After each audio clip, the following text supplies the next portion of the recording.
everybody likes to talk about wide receiver U, this U. Alabama's in the argument for LBU, and one of the most recent off that list of man, child, beast that have come from the University of Alabama, like my man Marvin, was Jihaad Campbell. I know you want to talk a little bit about him today, Marvin. I'm going to give you the floor first, sir. When you look at him, physical specimen, what we 6'3", 245, prototypical linebacker of the early 2000s, 90s. You don't see them quite that big anymore. So to see a linebacker with that physical stature brings joy to my heart, baby. The fact that he's able to go out and play the game the way he played the game speaks volumes. And now you're looking at someone who's potentially could be one of the early linebackers taken. What did he not do at Alabama? And I'll say this. I think this season didn't do him enough justice. I think in a more traditional defense, we would have truly got to see how talented he really is. Mm-hmm. You know, I think you give him a true defensive tackle or a true nose in front of him who can really shade and take on that guard and that tackle. He could really run as free as he could, because in a lot of situations, he was so dirty in that middle trying to get over the top. He made plays, but again, you put him in a traditional 3-4-4-3 defense, I'm looking forward to seeing what this dude will do at the next level when you give him a real D-line in front of him in a traditional sense. This is one of my favorite studies when I went through the linebacker list for this year's draft, and he's number one linebacker to me, without a doubt. Anybody want to argue with that? Coach G.V. Dixon, hit me up. You can have whatever comments you want, so we can sit down and talk about it. Yes, sir. But think about it. You put him in a traditional 3-4-4-3. Mm-hmm. What is this play going to look like? You know what, Marvin? His production would have been better. But when I watch film, I somewhat move away from scheme, and I just go into ability and skill set. And when you look at him as a linebacker, off-the-ball linebacker, you see instincts. You see the ability to block, shed tackles, locate violently in the box in the A gap, that's between the center and the guard, B gap and get downhill, C gap, and he has speed to chase and scrape and run the alley and make tackles in space because he's that athletic. When you look at him in the set of being able to cover, you would say, oh, man, he's just a two-down guy. Absolutely not. He has coverage ability. He has instincts and coverage ability. He has reaction quickness for when guys make quick moves to react quickly, undercut him, or stay over the top to knock the ball down, and ball skills to pick it off. Well, and now you don't even have to take him off the football field because he has the ability to pass rush, Marvin. And I don't think that's what a lot of people understand. He was the best pass rusher on the Alabama football team last year. When he lined up on the edge, he was a problem. Absolutely. This guy is a superstar in the making at the next level because he's played in two defenses, and if you play in that Nick Saban defense, it's complicated. And he figured it out, and he played in that defense. But I don't know what that defense was last year. It has nothing to do with this conversation, but he still made plays, and he should have won the award last year for the best linebacker in college. And I was about to say that defense that you say you don't know, the 4-2-5 swarm cost that man the buckets. It cost him the buckets. You put him in a 3-4-4-3 defense, that man got that hardware sitting at home on his damn shelf. But because you got him playing in this clown circus ass defense, he didn't get the damn award that he probably dreamed about getting his entire damn career. You stole it from him with that clown. Well, say something that you really mean, Marvin. Tell us how you really feel. Like I said, he should be in the conversation for one of the better linebackers. He should have in this Nick Saban era. He should have the buck to sit in his living room on his coffee table right now. Mm-hmm. Well, y'all did a great job of breaking down Campbell's versatility, the size, the speed. He's got the ability to rush, but he's also got the ability to drop back in coverage. A lot of times these guys get to the NFL and they either get pit as a middle linebacker, an outside, whatever. It sounds like he can go anywhere. Where do you see him fitting in NFL, or where does he ultimately land? He's going to be in the first round. He's not a top 10 guy, in my opinion. But once you start going through the teens and 20s, I think you'll fall somewhere in that category. For a team that's looking for a linebacker that never comes off the field, a Fred Warner type of guy. And I know I'm throwing it out there, but that's who I would compare him to. A Fred Warner type of linebacker in my comp. I just believe that he's a better pass rusher than Fred at this point in his career because I studied both of those guys. And he's violent as heck, man. Yeah. So you see him on the outside? Pettey, he play whatever he wants. What I'm saying is this. On first and second down, he's plays off of the ball, the traditional linebacker role. On third down, if you wanted to line him up on the edge and ask him to pass rush, he could do that at a high rate. Or when you blitz him against running backs, there's not a lot of running backs that can block him in the hole and pass pickup and pass protection. Can't happen because he's big. He knows how to use his hands. He's slippery. When I say slippery, I mean be able to get skinny. He even has long arm, but he's violent with his hand to shot, shed, locate, and get rid of most guys. Well, I hope the quarterbacks that are going into this draft don't mess up his draft position too much, because we all know so goes the quarterbacks is going to dictate how the back half of that first round goes, depending upon teams' needs. Some teams get anxious and let me take this and it'll kind of mess up the flow of the draft. Prime example, my good friend Tony Dixon. Tony was projected to be a third, fourth round draft pick because of the way that the quarterbacks went and a few other things went. Tony ended up being a second round draft pick. So again, you just don't know what that part of the draft is going to do, but he should still be fine mid to late first round though. Tony Dixon, one of the most underrated safeties in Alabama football history. Go study him, and you'll come back and you say, my cousin's a problem. Lay hammer and never said a word. Palm Dixon. He can't catch, though. That's the only thing. Palm can't catch. he didn't want to catch. I ain't never seen nobody never go for the interceptions like I'm going for the knockout. Well, you probably appreciated that, Marvin. But man, Marvin, you were a linebacker in every sense of the word. You were talking about that size of the 90s linebacker. You were that dude. And to see you get this excited about Campbell, and look, man, you played on that LBU team. You know what those guys are supposed to look like. To hear you talk about him with that kind of excitement and put him up and Buckus Award these other guys, man, I hate that his numbers weren't going to show, because I don't know if people remember, like you're saying, how damn good that kid was. He was robbed of his legacy.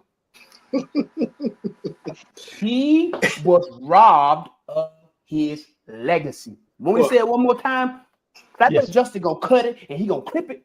Damn it. He was robbed of his legacy. He was robbed of the Buckus. Y'all did that man a disservice. And I'm going to just speak on his skill set. His skill set and his ability. Any linebacker, and I'm talking about, he's up there for me with McClain, Foster, Ragland, CJ. Skill set wise, he's at the top of that list. Maybe not his impact as a football player to Alabama, just because of the record of his team and not going home with the awards and the hardware, but studying him on film, he's top 2 for me. Yeah, skill set wise. Good. He's up there with Foster and McClain for me, and he does more than both of those guys in terms of just being well-rounded as a linebacker. Not as instinctive as Rolando, and not as violent as Reuben, but a happy medium of both. That's what he is. Well, you know who he reminds me more of? Dont'a Hightower. So he runs better than High. He runs better. Wow. But you know how Dont'a had that ability to go from the middle to the outside. With the pass rush and the edge. Hell, look, when the Falcons lost the Super Bowl, who sacked Matt Ryan? My man Dont'a. When you put a little guy on a big guy, that's what usually happens. Sorry, Freeman, you can't block a 260-pound linebacker. Not your fault. Coaching malpractice. Yeah. If you guys are listening out there, watch for Mr. Campbell in the pros, because it sounds like he's going to be the full package. That's some pretty high praise. And guys, it's not just high praise from me up here in the top left talking out of my ass. This is 2 guys that got in the trenches and know what they're looking at and know what they see. When you guys evaluated at a high level. I know that most of the time Marvin think not Marvin. Well, most of these people think I just come out here and just start speaking out my head. But check my track record. It's okay. He might have cut his teeth in that Buffalo Bills NFL organization on really learning how to look at film, not just watch a football game. And also when I coached, I had 3 NFL players that I coached at the Citadel in the secondary. Not bad. Look, not bad from the Citadel. Look, that's actually freaking amazing. That's actually Cortez Allen, D. Delaney, Brandon McClatty was an all-conference 2 times. And I'm talking about I got him out of Evans High School. Stiff. Everybody didn't want him. But, hey, listen, we developed, taught, and he's one of the premier guys out there running the NIL world. And just really proud of my guys. Never coached 1 year without having all-conference players. And they weren't the greatest of greatest athletes, but we worked. They worked harder than I did, but I just gave them inspiration to do what they needed to do. Smoke squad is what we call them. Smoke and Marvin. The fans love you guys, and for good reason. Man, y'all are always bringing the truth, always bringing the heat. I got something to throw at you. Marvin's been screaming this for about 3 weeks now since he's seen you and I on the opening kick, which airs on Mondays. Give it to him, Pettey. Air on Mondays, and we do our thing. That he wants to put together Alabama's all-time linebackers. That's including the edge players and off the ball. Top 5. I have my list. Marvin has his list. We'll come back and we'll get after it one of these days. Mook, you just gonna have to tell me when. Or we just throw it on social media and throw 5 guys out there, Mook, and see where they're at, and how many guys you want to put out there and see where we rank them. Oh, no, we're going to do 5 because I already got my list. Okay. Well, there's number 1, and then everybody else is fighting after that. So, I mean, let's be real. So you think? Yeah, there's number 1, and I will fight you 2 guys one on 2. If you go against my number 1, I'll fight both of you. I don't care. Pettey, I ain't gonna lie to you. I don't think you want to get in a fight with Marvin. For one, I don't. I'm giving you the heads up. You don't. I will though. No. You'd rather fight me, and I'm gonna handle you. But Marvin, there's not a chance. No chance. None. I've seen Marvin eject people with his fist down the steps. I'd have to get him to catch 22 and get a few in it, the whole bar in him. I have not fought in many years, so the skills might not be there anymore. Oh shit! I don't, Marvin. On the real, I don't think it matters, buddy. I think you'll be okay. Hey, look, I train these hands on these heavy bags at the house daily. I'm waiting for somebody to jump stupid. Then all I gotta say is get number 1 right, and we'll be okay. I'll tell you a funny story real quick. After I hurt my knee, I had to spend a little time away, regroup. I think it was 2002, 2003. They used to have those open ring contests on the strip in Tuscaloosa down at the venue at Jupiter, one of those places. So one day, they talked me into going in there doing this. I said, all right, fine, I'll go do it. Well, it lasted all of 5 seconds. When I hit Buddy with 3 so quick, he's down.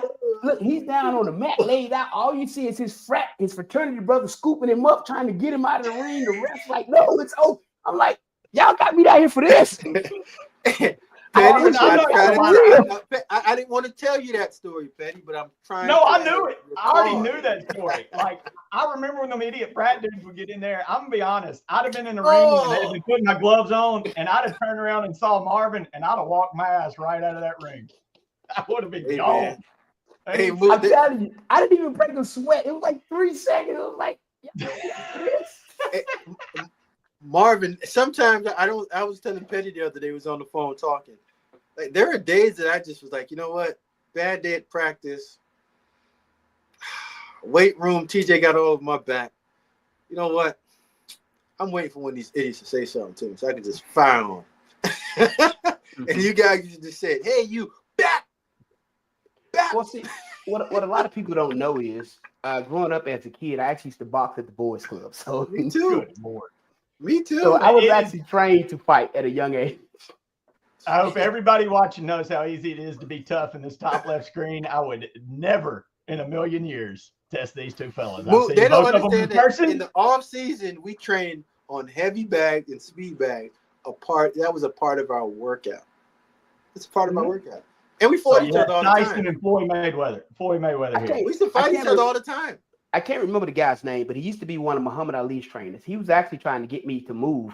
All right, okay. 20-second timeout, Marvin. 20 seconds. Stop. I gave you enough credit. You can fight. No. We ain't gonna go into this. He was no. This is what I'm saying. Knock it off. Nasty. I kid you not. He was trying to talk me into go, and I was like, I don't want to fight for real. I'm thinking about. I watched Mike Tyson box. Like, I'm not going in the ring with people like that. Are you crazy? Linebacker, yes. boxer? No. That's what I told him when he was talking about you can do it. I said, no, I can't. Man, them dudes will have your chin all decked up. But we good. I know. That's why I told him it ain't happening. That's what you get at the Bama Standard. As always, hit that like and subscribe. We appreciate y'all. Hey, check out our sponsors, whitwillsports.com. Get that title towel. Tell them the promo code STANDARD. Get 20% off. Go to Lamstone at realrockstone.com. Tell them the promo code the Bama Standard. Get 10% off a stone purchase. But more than anything, hit that like and subscribe so you can get all of the best Bama sports content from guys like Marvin, guys like Smoke, Bama legends, in the main man, the tribal chief, Justin, keeping us all together. We love you. We thank you. And we'll see you next time.